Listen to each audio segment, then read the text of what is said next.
How's going guys деп учурашмакмын эгер американец болсом. Эгер Россиядан болсом сиздер менен салют, друзья, всем привет деп учурашмакмын.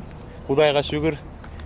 Кыргыз жаран болуп жаралгандыктан сиздер менен кыргыз элим амансыздарбы? Кандай турасыздар деп учурашайын. Америкада бүгүн 7-июнь. Жаан жаап кичине салкын болуп калды. Атайын сиздерге көрсөтүп атам, жана ушул жерде толтура мебелдер турганда элдер чыштаган. Азыр только микроволновка, бир кровать, бир кандай десек, кожаный кресло менен 2 стул калыптыр да. Америкада ушундай элдер кереги жок буюмдарын жаңыбы, эскиби эшикке чыгып таштай берет. Кимге керек болсо четинен алып кете беришет да. Мыякта уят нерсе жок. Ошон үчүн сиздерге кээ бирөөңөргө жаңылык болушу мүмкүн да, достор. Достор, приятное с полезным дегенде азыр үйгө кирип гитараны алып алдым. Азыр бүгүнкү мини походто баарыбыз баягы көңүл ачып, жакшы информацияларды кошуп, жолдон бир жерге токтоп мини концерт уюштурабыз. Баарыңыздар биз менен болуңуздар. Баарыңыздарга ийгилик, аманчылык, ден соолук дегендей. Дайыма жакшылыктын үстүндө жүрүңүздөр. Бүгүнкү видео кызык болот деп ойлойм. До конца биз менен болуңуздар.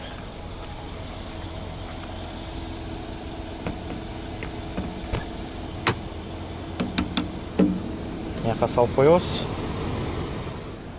Достор, мырзалар бир жака барарда 2 минут керек да, даже 1 минут керек. Бир футболка кийебиз, бир шортик кийип алабыз. Шлёпканы бутка чыгып, кийип даяр болуп калабыз да.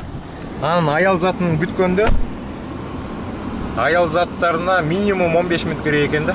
А так жарым саатка чейин, 1 саатка чейин узарып кетиши мүмкүн. Ошон үчүн баарыбыз түшүнөбүз, күткөнгө аргасызбыз. Азыр үй бүлөнү күтөлү, анан кетебиз, достор. Мына достор, менин 2 айымым дагы чыгышты, даяр болушту. Салимушка, кандай, жакшыбы? Жакшы. Баарына салам де. Салам де баарына. Салам. Салам Кыргызстан. Салам Кыргызстан. Салам Кыргызстан. Салам Кыргызстан, кеттик биз. Маленький тур кылып келебиз. Достор, мына Колумбус шаарына кетип баратабыз. Азыр бир сыйра ичин көрөбүз, кыдырабыз. Макдональдс деген магазиндерди көрөбүз. Ар кандай магазиндерге кирип калышыбыз мүмкүн. Анан мен сиздерге мотивация кылып, каналды ачкандан бери Америкага келиңиздер, бутуңузда туруңуздар деп агитация кылып атам сиздерди жакшылыкка. Азыр мен үмүткө берейинчи, үмүт да өзүнүн оюн айтып сиздерге жакшынакай каалоо тилектерин айтсын.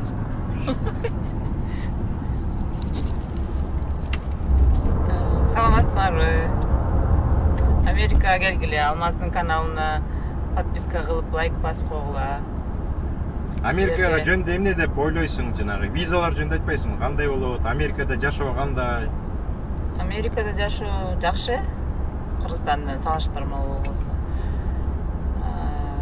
Бияка келип, ар кандай виза менен келсе болот. Туристический визалар бар, студенческий визалар, студенческий программаларга подавать этсеңер, ошолорго жолдомо алсаңар болот. Америкага бекер кээ бирлер стипендиялар төлөп беришет, баарын бекер камсыздайт. Ошолорду өтүп турлар менен болот да, биринчи, экинчи тур менен өтүп, ошолорду баарын өтсөңөр Америкага келсе болот. Туристический виза, как турист аркылуу келип кетсе болот. Дагы Green карта жөнүндө көп биздин жарандарыбыздын түшүнүгү жок экен да, мага кечкеде суроо берип атышат да. Кээ бирлер көп билишпейт да Green карта жөнүндө. Ошо Green картанын жөнүндө көп билишпей, ошон үчүн көп суроолор келиши мүмкүн. Green картаны жыл сайын ойнотулат, октябрдын 3-үнөн баштаппы, бир ай созулат да, где-то 3-үнөн баштаса, ноябрь 3-үнө чейин бүтөт. Анан Салимушка ончуп кой турчу. Green картасын ушинтип ойносо болот. Green картаны утуп ойнолса жакшы жол ачылат. Green карта эң кандай айтсам, жеңил жолу да. Грин карта утса почти как гражданин Америкадай, просто голос эме жанда президентский выборы же бирдемкелер болгондо ошондо голос силер голосовать эте албайсыңар. А так жол ачылганы жакшы да, грин картаңар болсо. Көп мүмкүнчүлүк дагы бар. Көп мүмкүнчүлүк бар. Жакшы шарттар менен жашаса болот. Ошол айтар. Достор, биз деле Калмыш шаарына күн сайын келе бербейбиз. Анча-мынча убакыт болгондо келип, 1-2 жерин көрүп кетебиз да. Бүгүн кичине убакыт көбүрөөк, кененирээк, жакшыраак жерлерди чогуу көргөнгө аракет кылабыз. Анан айта турган сөз, ар бир биздин мекендеш Америкага келгенден кийин баары бир машина айдайсыңар да. Кээ бир штаттарда машинасы жок, оокат бүтпөйт. Ошон үчүн бүгүн көргөн жолдордогу сайын деп коет. Сайын деп эмне дейт? Знактарды, ошо жолдун знактарындагы көрсөткөнгө аракет кылам. Американын жолдорундагы знактарды. Мыяктан North State, Interstate, 71-чи чоң жол биздин жаныбыздан өтөт. Мына түз кетсеңер, 71-чи жолго кошуласыңар деген сөз. Анан тетигил жерде стрелка менен one way деп турат. Могу көчө бир эле сторонага жүрсө болот да. Встречный машиналарды көрбөйсүңөр, только астыга айдаган болот да. Тетинде one way деген Америкада абдан көп болот. Манхэттендин ичинин баары эле бир көчө оң жакка кетсе, экинчи көчө сол жакка кетет. Үчүнчү көчө оң жакка, төртүнчү көчө сол жакка. Жалаң ушундай one way деген знактар коюлган. Эми көп знактар Кыргызстандын знактарына окшош. Бирок кээ бир знактар айырмаланып, сиздер мурда көрбөгөн знактар да болуп калышы мүмкүн. Welcome деп Макдональдстын знагы менен. Анан бул жерге машина менен келишет. Машина менен келип туруп, заказды сырттан кылып туруп, ар жакка барып алып кете беришет да. Мына мыякка карасаңар, бүт тамактардын баары жазылган, баалары жазылган. Ушул жерден заказ бересиздер. Кийин машина айдап калганда. Анан могул окошкага келип, американский кинолордон көрсөңөр керек. Монда окошкага келсеңер, тамагыңыздарды берет, анан алып спокойно кете бересиздер. Достор, биз мурда Макдональдстан машина менен келип тамак заказ берип көргөн эмеспиз. Азыр сиздерге көрсөтүп, тамак заказ бергенге аракет кылып көрөлү да. Мыякта order here дейт. Азыр мен жубайым. Сонун тамак заказ берет. Бирок биз Макдональдс деле жактыра бербейбиз.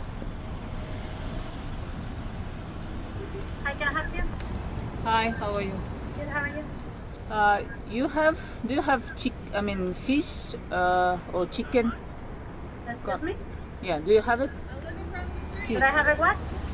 I mean, chicken cheeseburger or maybe let me see. Like I just need to see the menu maybe.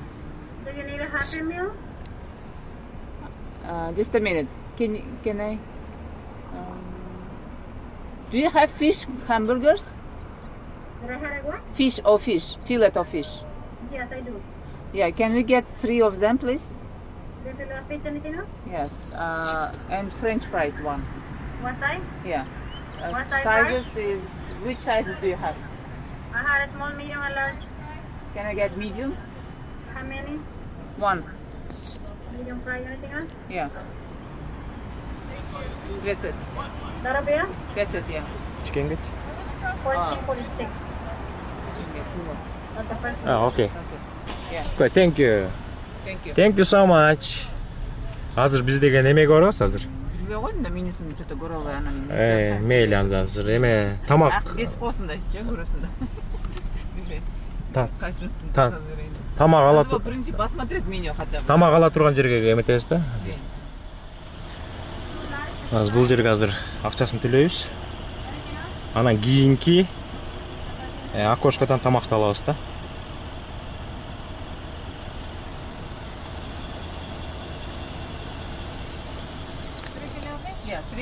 fish and one French fries.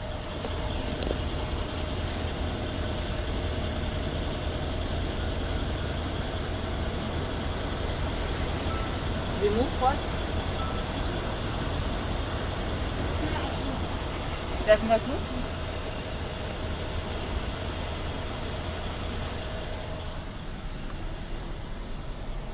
Салимушка, Макдональдс жейсің бе?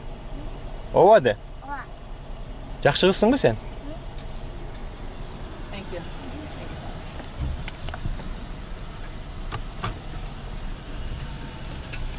Мына кийинки окошкого келе атабыз. Азыр бул жактан тамактарды алабыз, анан спокойно кете беребиз.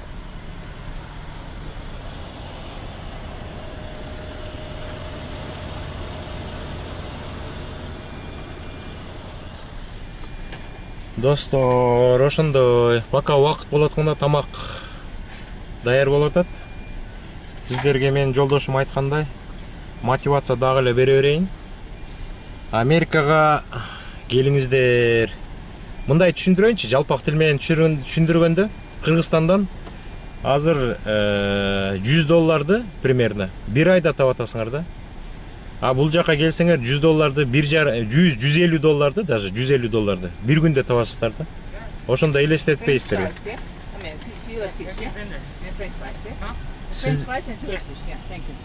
Сиздер аз могу жерге токтоюн да кичине анча мынча түшүндүрүп берейин.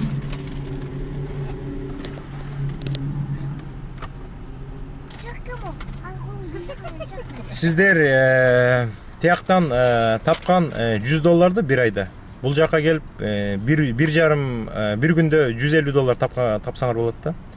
Сом менен алганда бир айда 10.000 сом тапкан биздин көп жарандар бар да Кыргызстанда.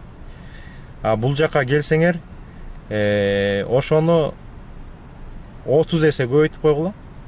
10.000 30 эсе көбөйтүп койгула, бир айда тапкан доходуңар ошондой болот. Ошондо сиздердин салымыңар Кыргызстанда жашап тапкан акчаңар пайда болобу Кыргызстанга же Америкага келип бир айда 30 эсе көп тапкан акчаңар даяр болобу, жардам болобу. Буяка келип бутуңарыңыздарга туруп Кыргызстанга көп акча жибере баштайсыңар, ошол биздин Кыргызстандын бюджетине түшөт да, анан Кыргызстандын өнүгүшүнө жакшы салымын кошот деп ойлойм да. Мына Макдональдстын тамагы даяр болуптур. Мына French fries дейт. Бул болсо ичинде балыктын эти, анан нан, сыр, анан каймак сүйкөп коет экен. Бысымыла деп жеп көрөлчү. Эми халал, американский халал тамак да. Мен башында келгенде аябай көп жактырып жечимин да. Азыр көп жүрөккө барбай калды. Бирок айда жылда бир жеп койсок болот да. Жакшы экен, Салима. Силер алып жеп атасыңарбы?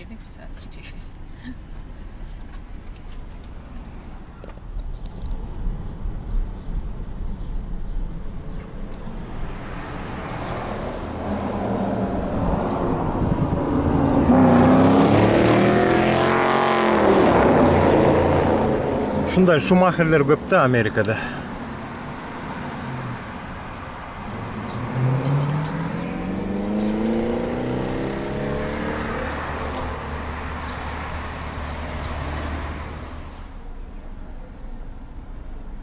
Мына бул жакта пакистанец туугандар үй бүлөсү менен эс алып жүрүшөт.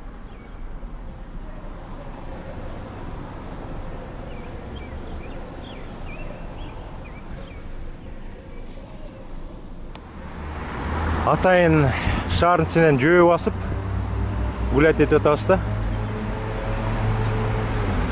Beautiful зданиялар бар экен да.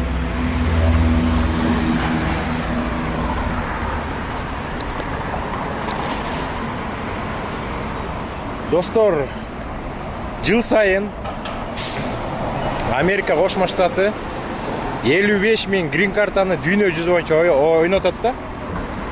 Анан ар бир өлкөгө кишилердин санына жараша грин карталарды бөлүштүрөт. Биздин Орто Азияны алганда Өзбекстанга 5.000 грин карта болуш керек да жыл сайын. Казакстанга кичине азыраак да, бир 2.000 3.000 грин карта берет да. Кыргызстанга 500 1000ге жакын грин карта берет. Анан ошону уткан кишилерге постоянный место жительства деп Америкадан жашаганга уруксат берет да. Бул грин карта деген абдан жакшы нерсе. Силер утуп алып келсеңер, гражданинден айырмаңар, только жана выбор болгондо голос бере албайсыңар, анан органдарды иштей албайсыңар да. Калганы гражданин катары иштейсиңер, анан определенный убакыт өткөндө грин карта коомчулугу берилет да. Анан определенный убакыт өткөндөн кийин сиздерге Американын гражданствосын предлагать этет да. Ошон үчүн октябрдын 1-2-леринде грин карта бул жылы башталат. Октябрдын аягына чейин болот. Ошого катышыңыздар. Грин карта утканга аракет кылыңыздар. Грин карта утканда мияка жеңил келесиздер. Анан бир 2-3 айдын ичинде бүт документтерди аласыңар дагы башкача жашоо башталат да. Мен сиздерге мотивация öğretем да. Мотиватор болоюн сиздерге.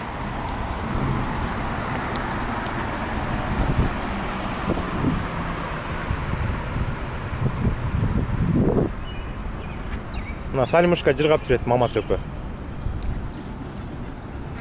Мына Үмүт да жыргап атат. Калымыбызга келип алып.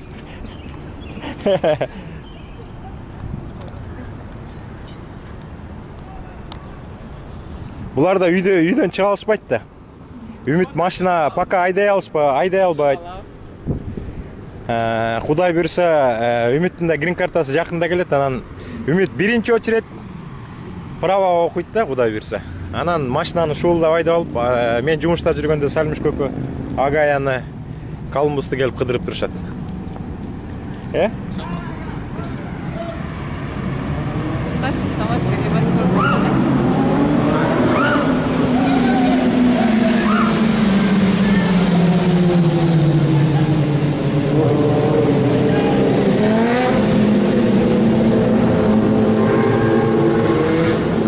Американецтер ушундай выходной күндөрү жакшы көрүшөт. Мотоциклдер менен келишип.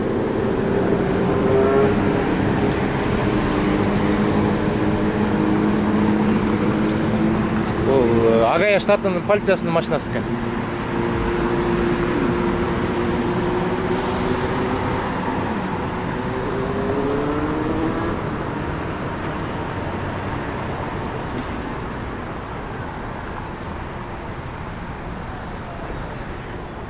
Бул жакта кооз эстеликтер бар экен.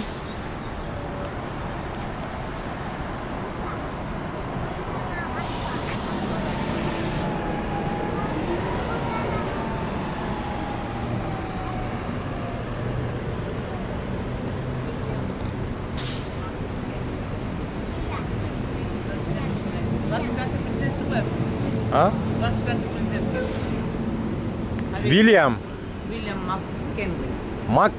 Маккенли Америка Кошмо Штатынын 25-чи президенти экен. President of the United States.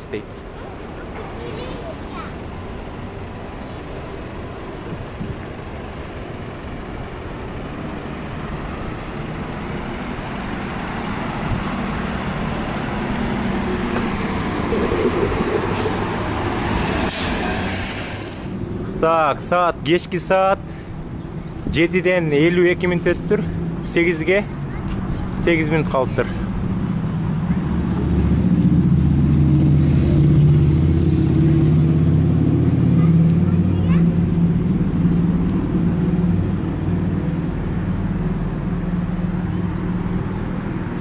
Мусорный бактарды абдан көп коюптур да.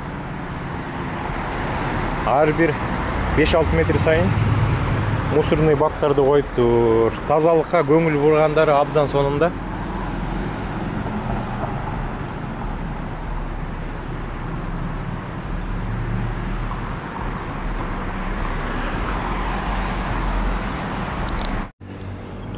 Американын любой шаарында ушундай үйлөрдү стройка жасап атканда астына мындай элдерге баягы безопасность үчүн коридор жасап коет да.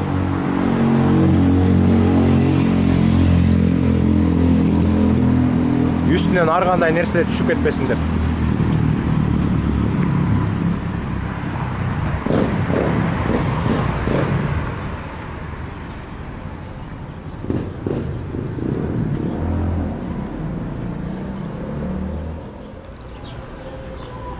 Sarmışka. Salam de. Salam.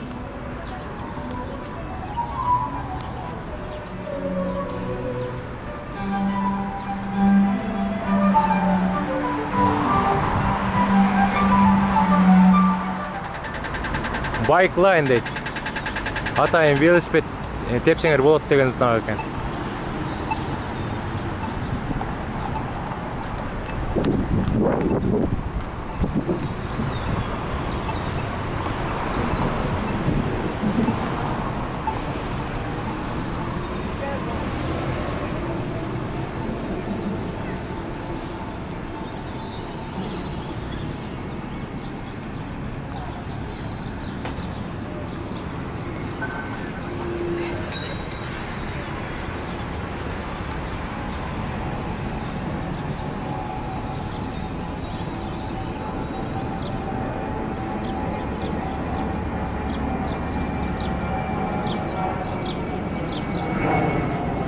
Жак паркинг экен.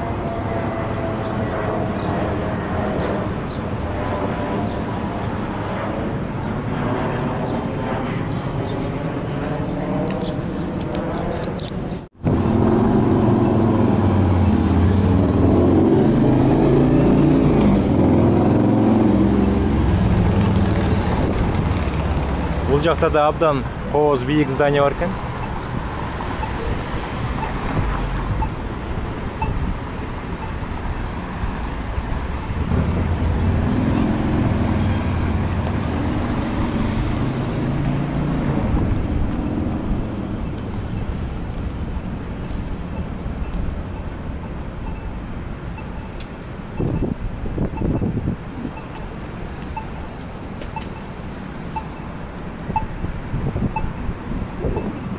Юашия дейт. Биз бул жерде экенбиз да. Көчөлөрдүн бүт баары тартылыптыр.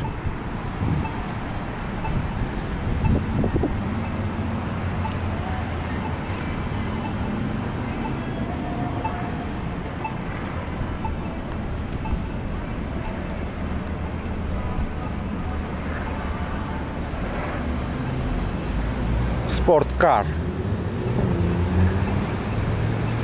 Улгайган киши спортивный машина айдап алыптыр. Абдан кызык көрүнөт экен да. Где-то бир 75-терге, 80-терге чыгып калган киши экен.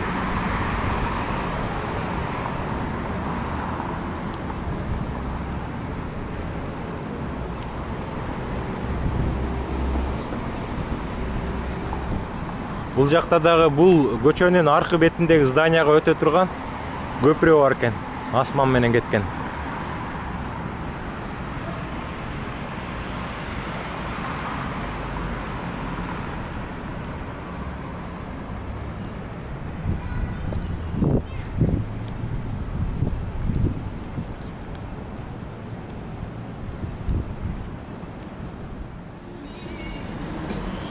Достор, мен дайыма видеодо айткандай, Американын желеги бүгүн абдан жел берип атат. Анткени кичине шамал бар экен да.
Өзүнчө эле абдан сонун парк экен.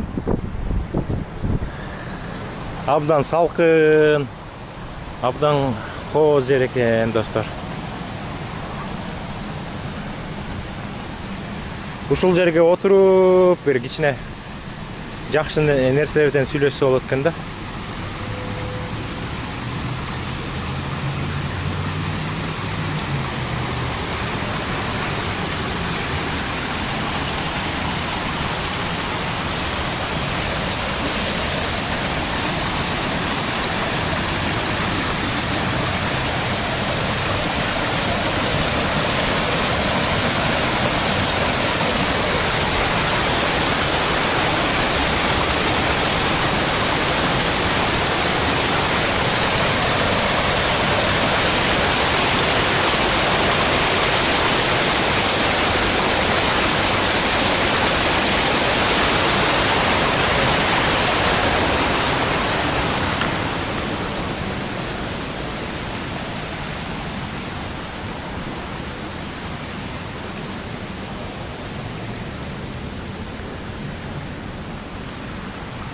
Ey деп кыйкырсаң үн жетпейт экен.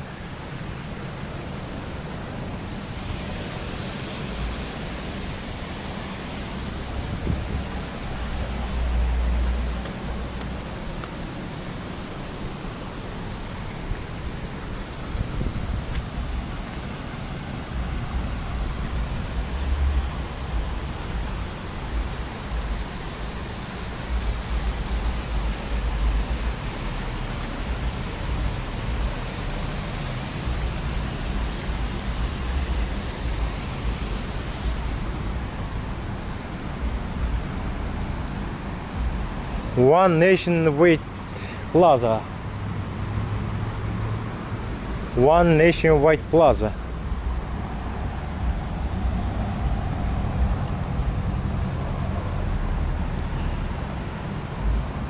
Бул жакта да переход бар экен. Көчөнүн аркы жагына өткөнгө.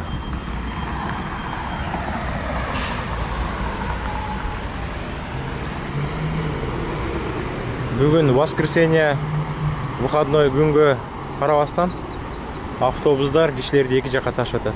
Анан кызык жери автобустун астында место болот. Кээ бир кишилер велосипед менен болгондо ошол велосипедтерди автобустун астына салып коюшат да.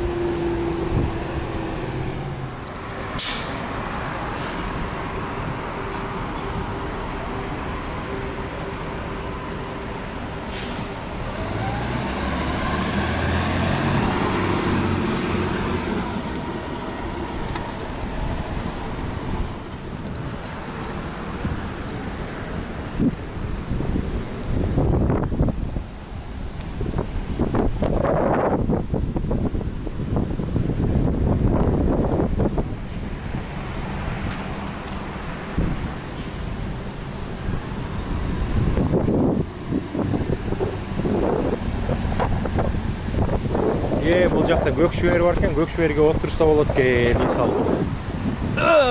Көк шүберге кичине отуруп туралы.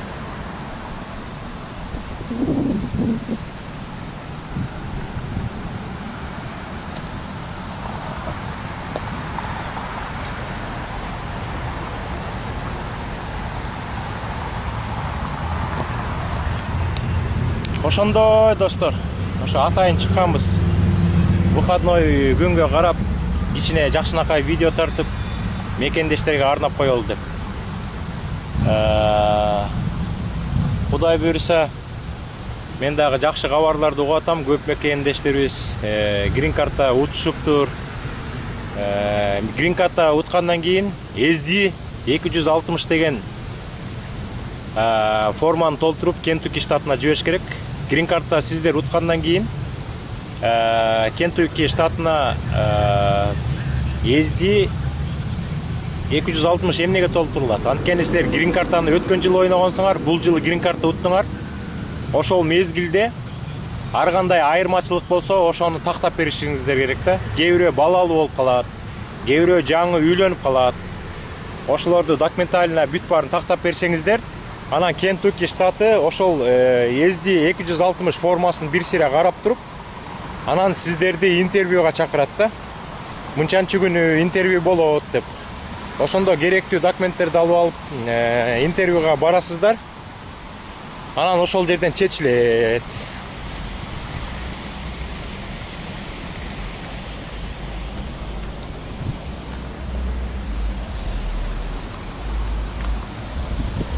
Бул жерге кичинекей знак тагып коюптур. No smoking дейт. Бул эриядан тамеки чеккенге болбойт экен да.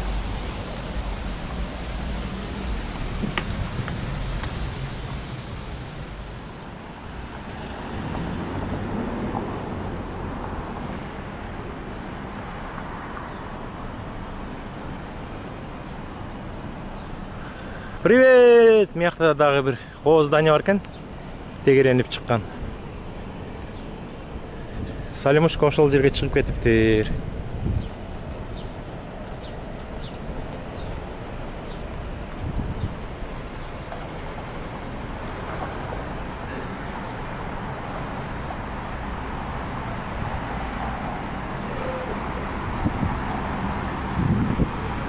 Өткөн видео тартканда мен Кливленд шаарынын Агая штатынын дрон менен тартып койдум эле. Ким ушул шаарды тапса, лично салам айтам деп. Эң биринчилерден болуп Маркелус Москва шаарынан тапты. Маркелуска личный салам.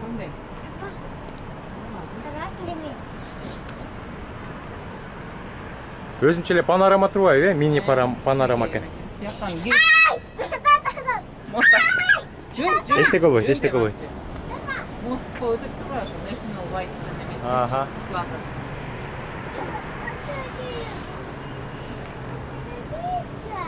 Мосттан өткөн болбойт. О, бийик зданиянын капталында лифт турат да. О, каптал менен эң башына чыгып кайра түшөт экен.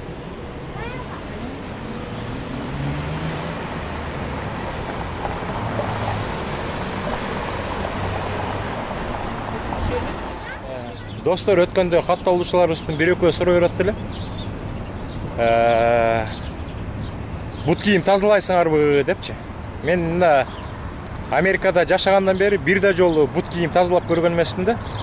Үйдө бут щетка, бут май деген албайбыз да. Дайыма бассаң асфальт басасың, же болбосо жана чөп басасың да. Даже жада калса бактардын түйүн да ушинтип салат да. Бактардын түйүнө чейин келсең бир бут кийим булганбайт.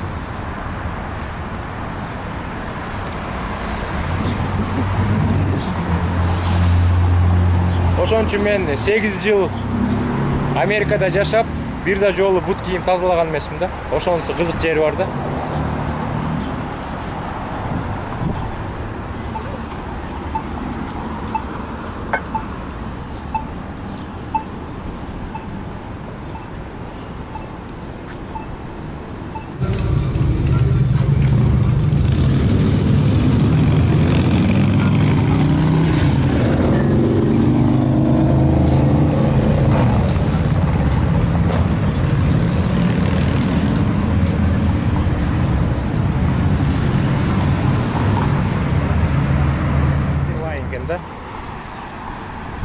Анан Агаяда машинаны мияка токтотуп калсаңар, паркинг турат экен да.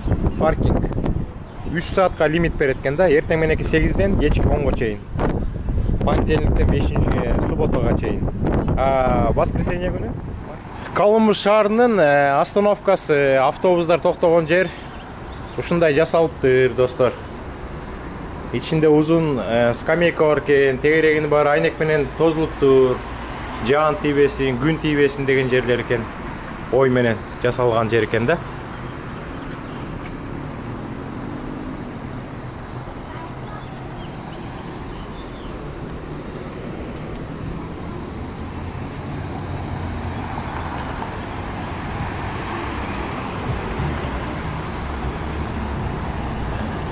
Америкада негизи кооз зданиялар абдан көп да. Ар бир шаарында ушундай кооз зданиялар. Өзүнчө эле музей сыяктуу да.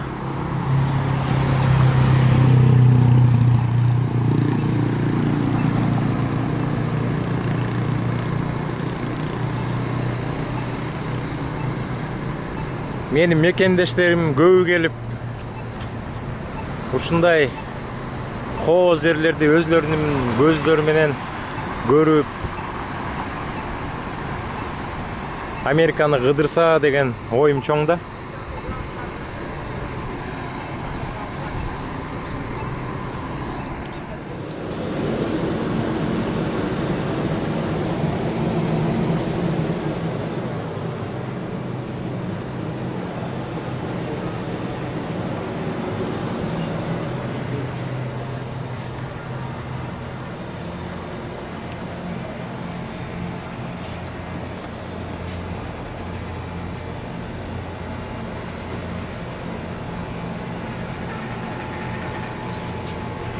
$1 кен.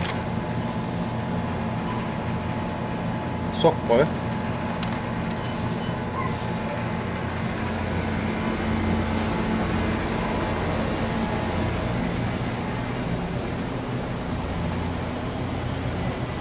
Çok hocam. Ay çok. Ne çok? Çok. Ha, sok çok bakın ha. Biraz soğuk içelim. Sen niye aldın? Kana görsene. Bu ne? Ay, son soğuk aldı. Bu bir tane düşmüş.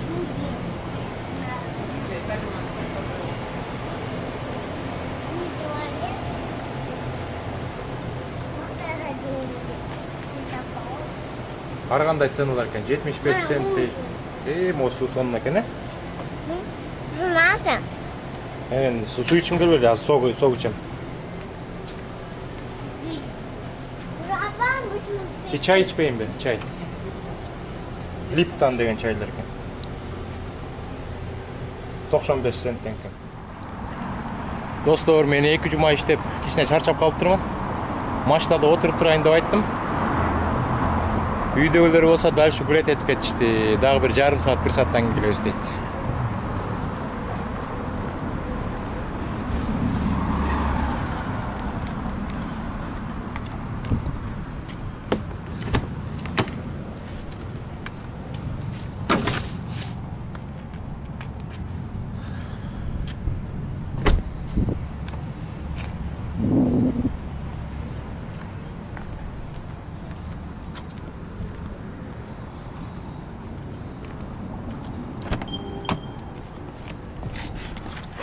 Бысмылда достор, ошентип Калымбыш шаарын бир сире кыдырып келдик.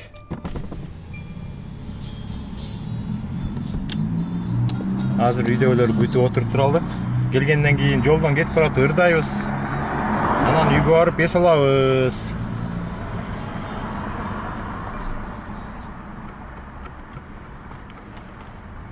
Достор, ошондой иштер. Америкада күндөр ушинтип өтүп жатат. Кантип 8-9 жыл өтүп кеткен байкалбай да калды. Америкада негизи күндөр Кыргызстанга караганда 2 эсе 3 эсе өтөт да, бат өтөт. Ошон үчүн келиңиздер.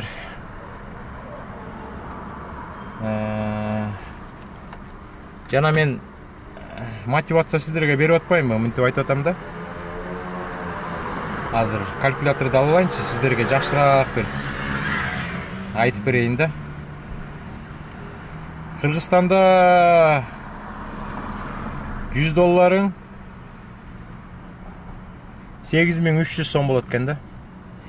Көп биздин жарандар бир ай иштеп $8300 алышат да. Бул жерде болсо Америкада күнүгө $150 тапса болот да, башында жаңы келгенде. Көбөйтөбүз $150 83-кө. Бирок күнүгө 12450 сом табат экенсиңер да. 6 күндөн иштегенде 24 күн. Көбөйтүп коебуз 24кө да. Силер ошондо бир ай иштеп Америкада 298 000 табат атасыңар да. 298 000. Тиякта 10 000 сом тапкан жакшыбы Кыргызстанда? Же болсо Америкада бир ай иштеп 298 почти 300 000 айына тап, жарымын кетирип, жарымынан азын калганын болсо Кыргызстанга салып турсаңар болот да. Алло. Алло. О. Чөш атасың. Айтпайсыңбы? Аман. Бишитке сыяктуу экен, кечээ кетирип атпадың беле? Ой, гитара чертеп эле, анан мияктан чертебиз, давай. Үйдөгүлөр чалып калышты. Гитараны мияка алып кел, беседка бар экен, ошол жактан чертели депчи. Шай жок болуп атат да. Келгенден кийин бир 1-2 күн өзүңө, 1-2 күндөн кийин өзүңө келесиң да. Ошондой достор. Мотивация ошондой. Келиңиздер, күтөбүз, грин карта ойноңуздар, студентский виза менен келиңиздер, рабочий виза менен келиңиздер, пригласительный менен келиңиздер. Анан дагы бир эң жөнөкөй жеңил жолу бар. Сверхъестественная способность деп коет. Кээ бир кишилерде баягы способность күчтүү болсо, бир адамдар жасай албаган же баягы бир күчтүү мушкер болсо, Хабибти жеңе турган, же болсо Димашка окшогон күчтүү ырчылар болсо, өнөрү күчтүү кишилерге дагы грин картаны Америка берип турат да. Жеңил ала турган жол ошол. Же болбосо кээ бир бизнесмендер мындай кылат да. Кээ бир бизнесмендер эгер мияктан ишкана ачып $1 миллион ишке салам десе, сразу грин картасы менен американский гражданство берет да. Эгер мияктагы адамдарды жумуш менен камсыз кылам деп $1000 мияка алып келип, мияктан ишкана ачам десе. Анан негизинен ошондой. Анан бир абдан кызык, көптөн бери башым ооруп жүргөн суроо мындай да. Депутаттар, биздин депутаттардын айлыгы 40 000 экен да. Айына 40 000 сом алабыз деп көп депутаттар айтат да. Зато состояниясын карасаң 200 миллион, 300 миллион, 400 миллион деп списоктарын түзүп жүрүшөт да. 40 000 сомду бөлөбүз 83кө. Бир айда $481 табышат экен да. $481 табышат экен. А биз болсо айына тракистер $20 000 чейин таап атабыз да. $20 000 чейин таап атабыз. Бөлөбүз макул 500 деп коелучу, $500. Бизден 40 эсе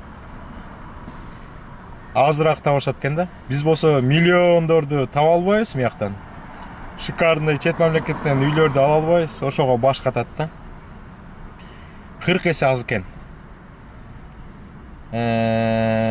Бөлөбүз 12ге деп коелу да.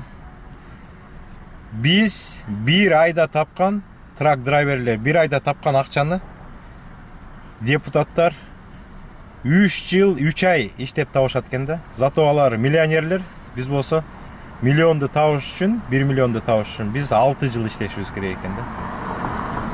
Ошондой кызык нерселер бар. Оюңар кандай, бөлүшкүлө? Азыр үй бүлө келгенде кетип баратып гитара менен ыр чертебиз, көңүл ачабыз, анан үйгө орой салабыз. Так, достор, биз үйгө келдик, абдан кеч болуп кетти. Азыр сиздерге 1-2 куплет ырдап коюп туруп анан үйгө кирели.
Көптөн бери ырдабай жүрүп эметип калды, анда тигин ырдайды экөөбүз.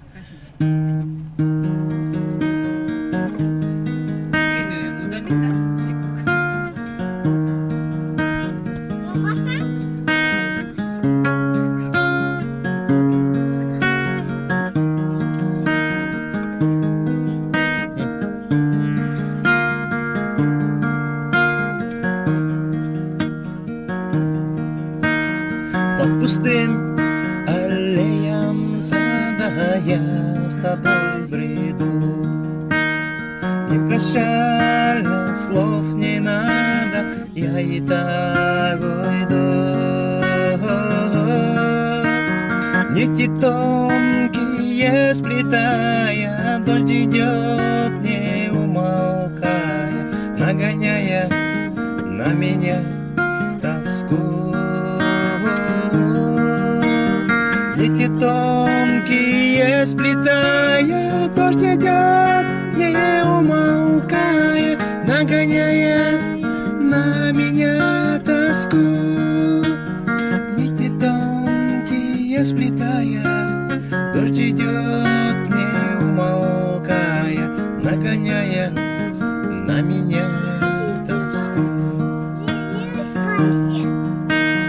Говорила, будем вместе, вместе навсегда. Называл тебя невестой, только без венца. Все прошло, как сон счастливый, больше ты не скажешь, милый, не коснешься моего плеча. Все прошло, как сон счастливый, больше ты не скажешь, милый, не коснешься моего плеча. Все прошло, как сон счастливый, больше ты не скажешь, милый, не коснешься моего плеча. Мейлиңиздер достор, биз үйгө кирели. Эмдиги видеодо жолукканга чейин.